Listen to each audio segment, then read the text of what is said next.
ঘোষণা করা হলো বাংলাদেশের বিরুদ্ধে 3টি টি-20 ম্যাচের সিরিজের জন্য ভারতীয় দলের সম্পূর্ণ 15 জনের একটি নতুন স্কোয়াড। কানপুর থেকে দ্বিতীয় টেস্ট ম্যাচটি শেষ হওয়ার পরেই সামনে 6, 9 এবং 12 অক্টোবর খেলতে চলেছে ভারতীয় দল বাংলাদেশের বিরুদ্ধে 3টি টি-20 ম্যাচ, আর যার জন্য বিসিসিআই থেকে অফিসিয়ালি ঘোষণা করা হলো বাংলাদেশ সিরিজের জন্য ভারতের 15 জন সদস্যের একটি নতুন টি-20 দল। তো বন্ধুরা, চলো আর কথা না বাড়িয়ে দেখে নেওয়া যাক ভারতের এই নতুন টি-20 দলে কোন কোন প্লেয়ারদের সুযোগ দেওয়া হয়েছে, কোন কোন প্লেয়াররা এই দলে সুযোগ পায়নি। সম্পূর্ণটা জানার জন্য অবশ্যই ভিডিওটিকে স্কিপ না করে শেষ পর্যন্ত দেখতে থাকো। আর বন্ধুরা, ক্রিকেট এবং আইপিএল রিলেটেড সমস্ত ধরনের জেনুইন আপডেট বাংলায় সবার আগে এই চ্যানেলে পাওয়ার জন্য অবশ্যই চ্যানেলটিকে সাবস্ক্রাইব করে পাশের বেল আইকনটিকেও ক্লিক করে রাখো। বন্ধুরা, যেহেতু বাংলাদেশ সিরিজের পরই ভারতীয় দল নিউজিল্যান্ড এবং সামনে অস্ট্রেলিয়ার মতো একটি কঠিন প্রতিপক্ষের সামনে খেলতে চলেছে বর্ডার গাভাস্কার ট্রফি, যেই কারণেই সামনে ভারতীয় দলের কাছে এতগুলি টেস্ট ম্যাচ থাকার কারণে সমস্ত গুরুত্বপূর্ণ প্লেয়ারদের ভারতীয় স্কোয়াড থেকে রেস্ট দেওয়া হয়েছে। জাসপ্রীত বুমরাহ, মোহাম্মদ সিরাজ, ঋষভ পান্ত, এমনকি শুভমান গিল, ইয়াসএসবি জয়সওয়ালদেরও রেস্ট দেওয়া হয়েছে এই টি-20 সিরিজের জন্য, যে কারণে বাংলাদেশের বিরুদ্ধে এই টি-20 সিরিজে সুযোগ পেয়েছে অনেকগুলি ভারতীয় নতুন তারকারা। যেখানে ভারতীয় দলের এই নতুন 15 জন সদস্যের টি-20 দলের ক্যাপ্টেন রয়েছেন সূর্যকুমার যাদব। ক্যাপ্টেন ছাড়াও ভারতীয় দলের এই টি-20 স্কোয়াডে যে সমস্ত প্লেয়াররা রয়েছে তাদের মধ্যে টপ অর্ডার ব্যাটার্স হলেন অভিষেক শর্মা, সঞ্জু স্যামসন। হ্যাঁ বন্ধুরা, এই টি-20 সিরিজের জন্য শুভমান গিল এবং ইয়াসএসবি জয়সওয়ালদের বিশ্রাম দেওয়া হলো। ঋতুরাজ গায়কোয়াড়ের মতো প্লেয়ারদের এই সিরিজের জন্য সুযোগ দেওয়া হয়নি। অপরদিকে এই টি-20 স্কোয়াডে ভারতীয় দলের মিডল অর্ডার ব্যাটার্স এর মধ্যে রয়েছে রিয়ান পারাগ এবং Rinku Singh. Wicket keeper batters হিসাবে সঞ্জু স্যামসন ছাড়া এই স্কোয়াডে সুযোগ দেওয়া হয়েছে জিতেশ শর্মাকে। যেখানে বহুদিন থেকে রিপোর্ট উঠে আসছিল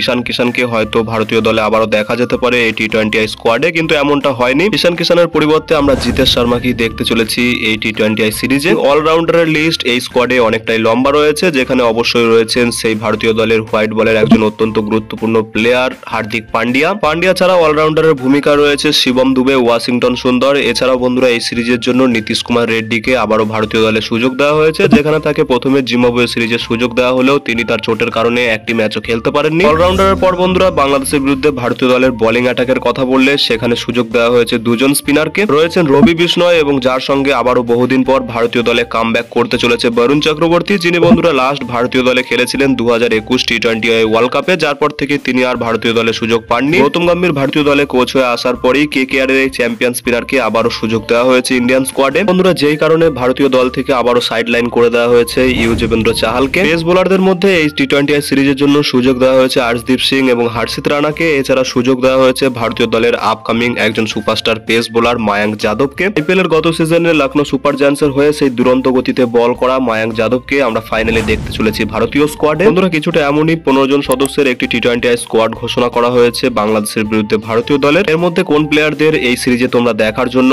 বেশি এক্সাইটেড রয়েছে অবশ্যই ভিডিওর নিচে কমেন্ট সেকশনে জানাও। আর বন্ধুরা, ভিডিওটি ভালো লাগলে ভিডিওটিকে অবশ্যই একটি লাইক করে পারলে বন্ধুদের মধ্যেও শেয়ার করে দিও। দেখা হচ্ছে এমনই কোনো অন্য ভিডিওতে। Till then, bye by.